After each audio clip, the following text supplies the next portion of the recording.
And the nation was left reeling this weekend after chilling chants of jihad were heard at a pro-Palestine rally in London, but not acted upon by police who were present. The Prime Minister says the government will now clarify guidance given to police, ensuring arrests are made at future rallies if protesters call for jihad, which is widely accepted to mean an Islamic holy war. Here's what Sunak told the Commons yesterday. These are not marches for peace, Mr. Speaker. These are marches for hate. They are glorifying the murder, the worst murder of Jews since the Holocaust, and they have to stop, Mr. Speaker. Prime Minister.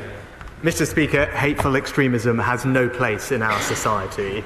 Calls for jihad and for Muslim armies to rise up are not only a threat to the Jewish community, but also a threat to our democratic values. Anyone who commits a crime, whether that be inciting racial hatred, glorifying terrorism or violating public order, should expect to face the full force of the law. Now, Tom Bauer, whether it's taking the knee to the Black Lives movement, which is a Black Lives Matter movement now highly discredited, whether it's dancing with Extinction Rebellion eco-protesters, whether it's asking Extinction Rebellion nutjobs who have glued themselves to the motorway whether they'd like a sandwich or a drink, does British policing have a cultural problem now? Oh, certainly. I mean, Rowley is just the latest of the police commissioners of Scotland Yard who is letting down the public. I mean, I'm not sure whether he understands this mixture of cowardice and prejudice, but in the end, he protected people chanting violence on Saturday.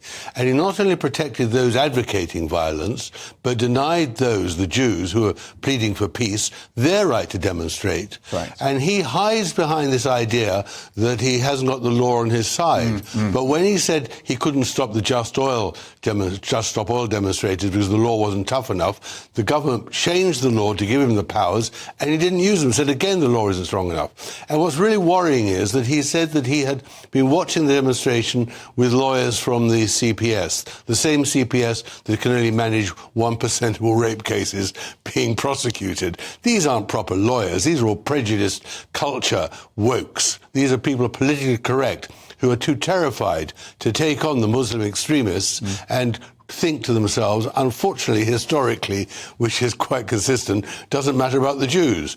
Well, indeed, and the safety and security of the Jewish people living in this country should be a priority for the police as well. But that seems to have been glossed over in the last 2 weeks, even though it's Israel that was attacked on the 7th of October. Absolutely, it's not glossed over. The problem is that the police have a prejudice, and the prejudice is to support the Muslims because for their own reasons they don't want to antagonise the large, potentially very violent Muslim community, and they know that the Jews won't cause them any trouble. Unfortunately, that's historically what has happened in so many occasions over the last 1,000 years.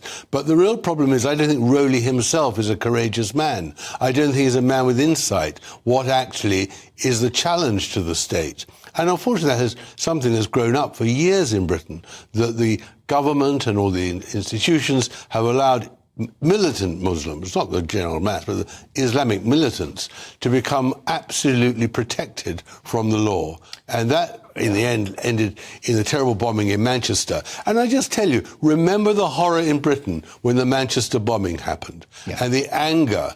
Look at Israel. It's the equivalent of about 10,000 Britons being murdered, what happened in Israel. Are they why shouldn't we be surprised about their anger about what happened? Most definitely. And we also have the case of Batley, in which a school teacher is still on the run, lost his career, in hiding with his family for showing some materials that related to the Prophet Muhammad in a media studies class.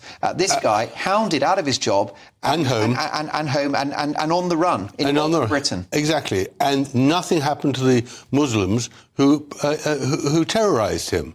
Nothing ever happens. I mean, look in Tower Hamlets. The mayor of Tower Hamlets are convicted for corruption, and he is actually allowed to be re-elected as mayor and is imposing all sorts of restraints on people in Tower Hamlets. And that's the problem. In the end, I think in Europe, people are far more conscious of the challenge by the militant Muslims, by the extremists, and that here there's far too much tolerance. And unfortunately, the tolerance starts with the police. And Rowley just showed in black and white on Saturday that he's too scared to enforce the law and impose our cultural values, liberal democratic values, on 100,000 people screaming for the murder of 7 million Jews in Israel. That's right. The rule of law, democracy, values of tolerance and acceptance were all discarded this weekend in Britain, in our capital city. We've seen, haven't we, Tom, people arrest someone for praying outside an abortion centre, a preacher, a lay preacher, spoken to by cops for preaching the Bible in London, 6 officers attending an address where an autistic child had said a policewoman looked like a lesbian.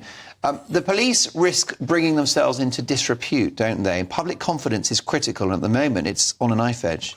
Well, I think they have brought themselves into disrepute for those very reasons. And Rowley just put himself into the dock for all this when he said that there wasn't a hate crime. 100,000 people screaming for the eradication of a nation. They're pushing 7 million Jews into the sea to their death, and he doesn't think there's a hate crime. But when one man says that he doesn't think that a woman can have a penis, he's to be prosecuted for hate crime. I mean, it's just absolutely ridiculous.